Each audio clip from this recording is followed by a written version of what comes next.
जहां समाज के अंतिम छोर तक लोगों की मदद करने का प्रयास किया जाने लगेगा, तब मदद के लिए कोई भी व्यक्ति दर दर की ठोकरें नहीं खाएगा। ऐसा ही कार्य लगातार बिछिया के समाजसेवी जबलपुर मेडिकल कॉलेज में सह अधीक्षक पद पर पदस्थ डॉक्टर विजय आनंद मरावी द्वारा किया जा रहा है। उनके द्वारा लगभग कई वर्षों से निःशुल्क चिकित्सा शिविर लगाए जा रहे हैं। इसी दौरान ग्रामीण क्षेत्र मवई के अंतर्गत आने वाले लूरी ग्राम में एक ही परिवार के 3 बच्चों की बीमारी, जिसका नाम मस्कुलर डिस्ट्रॉफी, जो कि मसल से संबंधित बीमारी है, इसका इलाज भारत में नहीं है और बताया जाता है कि लगभग 16 करोड़ का यह एक इंजेक्शन है जो अमेरिका में मिलता है। चिकित्सा कैंप के दौरान जब इन मरीजों के बारे में डॉक्टर विजय आनंद मरावी को पता चला, तो उसके लिए डॉक्टर विजय आनंद मरावी द्वारा इन मरीजों का रिपोर्ट कार्ड चिकित्सा विभाग को पहुंचा दिया गया है। आशा करते हैं सरकार इस विषय पर कोई महत्वपूर्ण कदम उठाएगी। वो बच्चा लगी बुलाया गया। बताइए क्या समस्या है आपको? सर मेरे बच्चे 5 बच्चे हैं। वो बड़े गुड़िया 9वीं तक स्कूल गए हैं। वहाँ से चलने में परेशानी आ गया तो उनको छुड़वा दिए।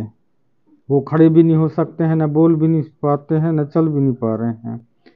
और दूसरा नंबर का फिर तारुनी है गुड़िया, वो भी 5वीं तक स्कूल गए हैं। उसके बाद वो चलना बंद कर दिए। लड़खड़ाते होते हुए देखे तो हम उनको छुड़ा दिए कि घरे में बैठो। उसके बाद तीसरे नंबर में ये लड़का है महेंद्र कुमार मराठा। ये भी 7वीं तक अभी स्कूल गए हैं परेशानी से ज़बरदस्ती। अब अभी 8वीं में जा नहीं पा रहा है तो नहीं भेजाए हैं। अब इनका इलाज मंडला में दिखाए थे तो इनका बीमारी का पूरा इलाज नहीं हो पाया और न बीमारी का नाम बताया डॉक्टर। अब हम लंबा ले जाने के लिए हमारे पास पैसा नहीं है, गरीब आदमी खेती किसानी करने वाले। तो हम सरकार से मदद मांगते हैं कि हमारे तीनों बच्चों का इलाज शासन द्वारा किया जाए। सरकार एक नेत्र शिविर का आयोजन कर रहा था और मैंने नेत्र शिविर के आयोजन मेढ़ा में पिछले हफ्ते एक आयोजन किया, जहां पर मैंने नेत्र शिविर में इन मरीजों को पाया। जब ये व्यक्ति से मेरा जब संपर्क हुआ तो उन्होंने बताया कि मेरे तीनों बच्चे जो पहले शुरू में बाकायदा एक स्वस्थ जीवन जीते थे और उनके बाद में दिनों दिन उत्तरोत्तर उनके स्वास्थ्य में गिरावट आने लगी और वह बच्चे अपने खुद के पैरों में खड़े भी नहीं हो पाते और वह अपने नॉर्मल अपना जीवन यापन भी नहीं कर पाते, नॉर्मली चल भी नहीं पाते। उनको हमेशा एक ना एक सहयोग की आवश्यकता थी। तब फिर मैंने इसके बारे में मैंने इनसे बात की। तब उन्होंने बताया कि हम मंडला तक गए हैं और मंडला के बाद वहाँ पर किसी डॉक्टर ने बता नहीं पाया कि इनको कौन सी बीमारी है।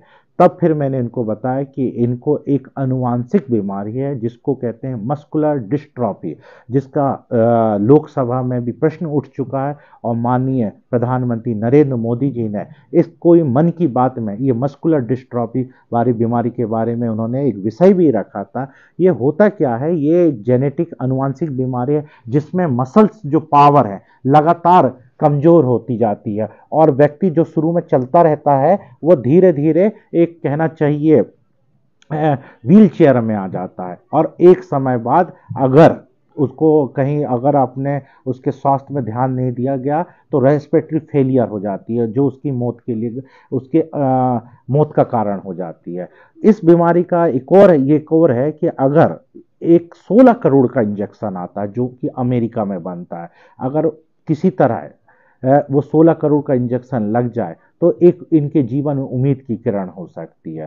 तो चूंकि इनकी आर्थिक स्थिति 1600 रुपये भी नहीं है और इतना महंगा इंजेक्शन ये कभी ले नहीं पा सकते। इनको तो मैं चाहे समाज से हो, समाज सेवी संगठनों से हो, राज्य सरकार से हो, जिला प्रशासन से हो, जिला स्वास्थ्य अधिकारियों से हो या केंद्र सरकार से, एटलीस्ट इन बच्चों का एक प्रकार से पंजीयन तो होना चाहिए कि इस प्रकार की ये आनुवांशिक बीमारी से ग्रसित हैं, ताकि जब भविष्य में कोई कार्य योजना आए तो इन बच्चों के लिए सरकार के पास डेटा हो और जब कभी भविष्य में कोई कार्य योजना बनेगी तो इन बच्चों को भी 16-16 करोड़ के इंजेक्शन लगें ताकि इनका भी जीवन बच सके। और एक मानव सेवा, प्रजातंत्र है, लोकतंत्र है, यहाँ पर सब लोग एक जीने का अधिकार है जो एक मौलिक अधिकार है। ये क्यों अपनी आर्थिक स्थिति के कारण क्यों ये बुनियादी स्वास्थ्य सुविधाओं से महरूम हो? हाँ, क्यों ये इतने, जो एक जेनेटिक बीमारी हो, क्यों ये व्यक्ति परिवार, जो गरीब परिवार है, ये सोचे कि ये तो प्रकृति का या ईश्वर का प्रकोप है, ये क्यों ऐसे सोचें, क्यों इस मजबूरी में अपना जीवन यापन करें। ये भी हमारे ही समाज के नागरिक हैं, ये आदिवासी परिवार है। इनके पीड़ा जब मैंने सुना तो मैं अंदर और आत्मा से झकझोर हो गया। तो मैंने कहा कि इनकी बातों को मैं समाज में और देश के सामने लाऊंगा। और मैं अपने मेडिकल फ्रेटर्निटी से भी आग्रह करता हूँ कि कोई रिसर्च है, कोई विशेषता हो, कोई शोध हो, तो इन बच्चों में आप कर सकें, ताकि इन बच्चों को एक नया जीवन मिल सके। और मैं राज्य सरकार से, केंद्र शासन से भी आग्रह करता हूँ, और देश के तमाम जनप्रतिनिधि और स्वास्थ्य के क्षेत्र में करने वाले एनजीओ से आग्रह करता हूँ कि इन गरीब आदिवासियों की बात को सुनें और उचित मूल्य में प्रदान करें, ताकि इनके जीवन में भी जो अंधकार है उसमें एक सवेरा आए।